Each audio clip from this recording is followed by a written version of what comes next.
May nagsampa po tayo ng dalawang tax evasion cases laban sa dalawang flood control project contractors.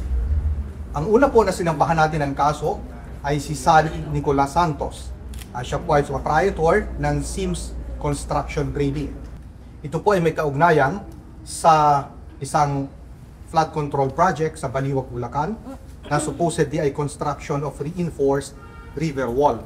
Nakatanggap po siya ng kabayaran para sa kontrata, subalit wala pong nagawang flood control project. Filed po siya ng tax return sa Bureau of Internal Revenue at nagdeklara ng deductions or construction cost.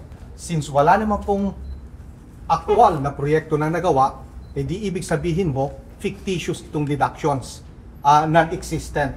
At ito po ay ginawa lamang para maiwasan ang pagbabayad ng tamang buwis. Ganon din po ang pangalawang kaso na sinampa natin. Laban naman sa IM Construction Corporation and its corporate officers.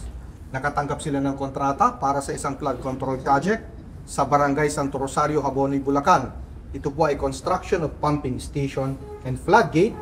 Nagbayad ang gobyerno, nag-file sila ng return, nagdeklara sila ng deductions or construction cost. Subalit ghost po ang project.